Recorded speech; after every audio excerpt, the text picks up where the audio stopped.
Hey everyone, welcome back to the channel. Today we're diving into one of the most epic and foundational stories ever told, the Exodus from Egypt. This isn't just a tale of miracles and a journey through the desert. It's a story about freedom, identity, and the very birth of a nation. So, grab a seat and let's travel back thousands of years to the land of the pharaohs. Our story begins in Egypt, a land of pyramids and immense power. The descendants of Jacob, also known as the Israelites, had settled there generations earlier. At first, they were welcomed guests, but as their numbers grew, so did the fear of the ruling Egyptians. A new pharaoh, who didn't remember the history of their arrival, saw them not as neighbors but as a potential threat. He decided to enslave them, turning their lives into a nightmare of hard labor and bitter suffering. They built massive cities for the pharaoh, toiling under the hot sun, their spirits crushed under the weight of oppression. But in the midst of this darkness, a flicker of hope was born. A Hebrew woman named Jochebed gave birth to a son. To save him from a cruel decree that all newborn Hebrew boys be killed, she placed him in a waterproof basket and set him afloat on the Nile River. Miraculously, the basket was discovered by none other than Pharaoh's daughter. She felt compassion for the baby, named him Moses, which means to draw out of the water, and raised him as her own in the royal palace.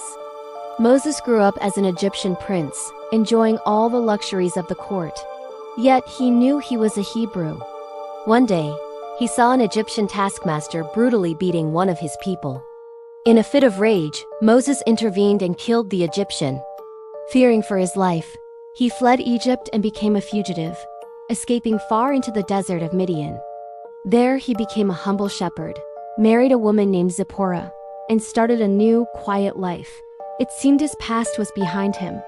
But destiny had other plans. Years passed. One day, while tending his flock on Mount Horeb, Moses saw something extraordinary.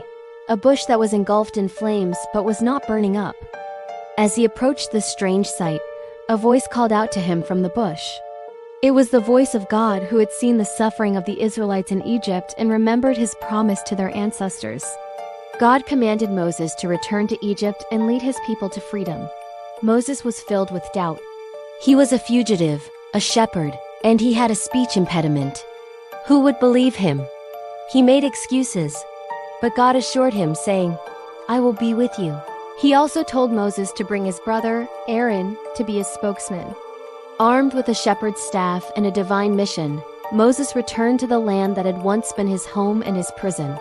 He and Aaron went before the mighty Pharaoh and delivered God's message, "Let my people go." But Pharaoh's heart was hard.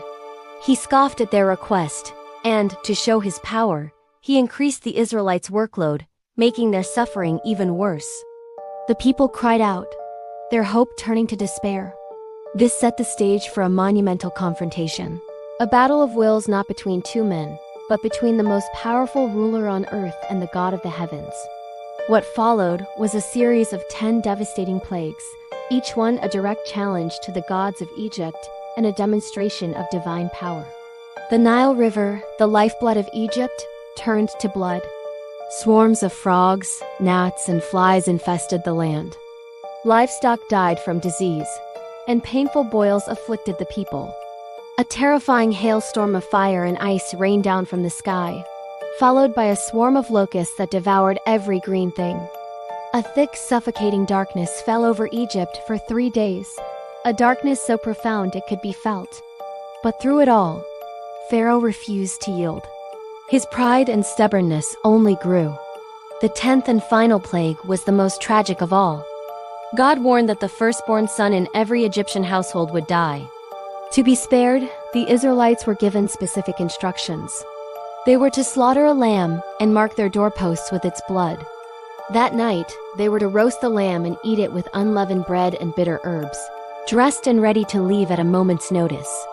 This meal would become known as the Passover, because when the angel of death passed through Egypt, it would pass over the homes marked with the blood.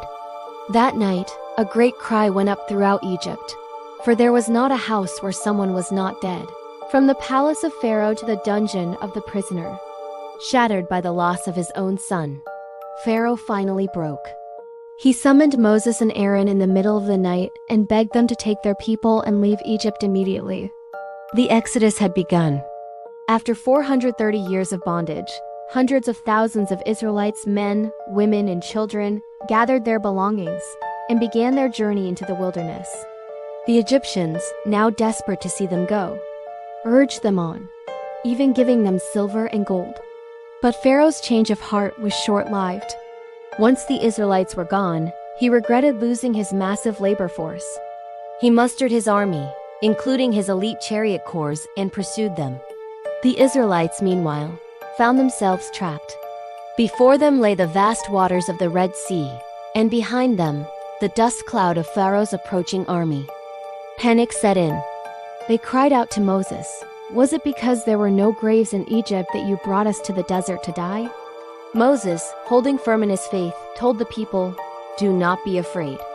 Stand firm and you will see the deliverance the Lord will bring you today." Then, as instructed by God, Moses raised his staff over the water. A powerful east wind began to blow, and all through the night it pushed the sea back, parting the waters and creating a path of dry land right through the middle of the sea with walls of water on their right and on their left. The Israelites walked through the sea to safety on the other side. When the Egyptian army charged in after them, Moses once again stretched out his hand. The walls of water collapsed, and the entire army of Pharaoh, with all its chariots and horsemen, was swallowed by the sea. Not one of them survived. From the far shore, the Israelites watched as their former masters were vanquished. They were finally truly free. This miraculous event solidified their faith and their identity. The journey was far from over. A long and difficult path through the wilderness lay ahead.